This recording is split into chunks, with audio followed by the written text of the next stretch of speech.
The Sportsman here with promoter Eddie Hearn. We're out here in Saudi Arabia. First of all, Eddie, what's been your first impressions?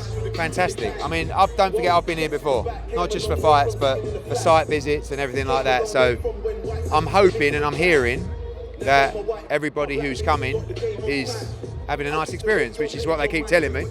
And I think sometimes, a lot of hearsay, I'm not saying the country's perfect, but what I'm saying is you do hear a lot of rubbish. And a lot of people are coming saying, oh, it's great, hotels are great, restaurants are great, etc., etc. And we couldn't have been treated better. They couldn't have done more to make this the success that it will be. They've thrown everything at this, and we're a few days away now. I went to the venue earlier.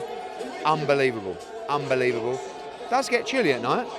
I mean, it's starting to feel a little bit chilly now, and it's 6 o'clock. So it's going to be a little bit brisk on fight night, midnight, but it'll be warm in that arena, and can't wait. We've seen the thriller in Manila, the rumble in the jungle, and now this is a clash on the dunes. Talk to us about the magnitude of this event. Very similar to the first two. I mean, those two fights were both held in what were probably controversial options at the time. You know, with Zaire and with Philippines as well. This is very similar. Some might see it as a bizarre location. The difference between the three locations is there's a plan in Saudi Arabia to develop the sport at the high end and at the grassroots level as well, which I find very exciting. So, but again, this is another fight where the country here will stop, the world will stop to watch this, and it's going to go down in history just like those other two. There's been some new faces in AJ's camp. He's looking a bit leaner. Are you expecting it to be a different fighter in there as opposed to June 1st? A better fighter. You know, I think there's only so much you can change it, you know, being 24 fights in, but he has made changes. It's going to be a lot lighter. He's a lot more focused, and he's got that spite in him. Doesn't mean he wins. Yeah, a lot of people are saying, wow, AJ seems really, really focused and, you know, almost like he's violent. So, yeah, but don't mean you're going to win. But the mindset's totally different. Like, he's ready for this fight. He wasn't ready for the first fight, and he's ready for this one. You've gone into some huge occasions with AJ. Do you believe that he has exercised the demons of suffering his first defeat to the hands of Andy Ruiz back in June? Do you know what? I almost don't want him to exercise the demons. I want him to remember that night. I want him to remember the pain, probably a little bit of humiliation, and take that into the ring with him. Because you've got to feel that pain and you've got to be motivated. If you've got to go through hell in this fight to get the win, you've got to remember the darkness that you went through during that fight and after that fight.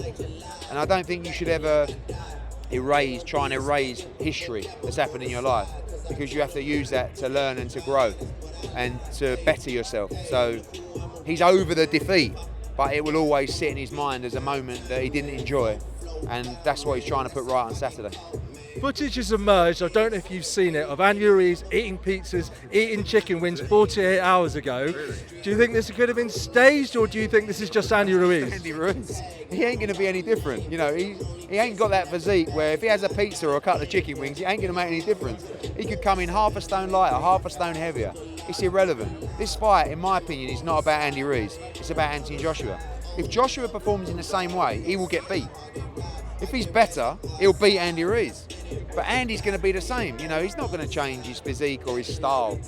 But he's a very good fighter and he's very dangerous. But I wouldn't worry about the pizzas and chicken wings. In fact, you saying that's made me right fancy one, to be honest. We won't keep you too long then. The stakes are truly high for this event. Talk to us, how much does AJ have to lose? Yeah, of course. You know, I mean, AJ's going to be fighting this year, next year, the year after. It's what he loves to do. But victory makes you the king of the sport, right? And a defeat puts you in a difficult position to have to come back next summer and rebuild again without a shot at the World Heavyweight title. He wants to win the World Heavyweight Championship. That's the motivation to him right now, is becoming a two-time heavyweight champion of the world. And he's very confident in doing so. Just finally, I want to push you for prediction, which you're going to lean. Can you give us a round? Joshua knockout round 7 to 9. Eddie Hearn, thanks for being to the Sports. Cheers.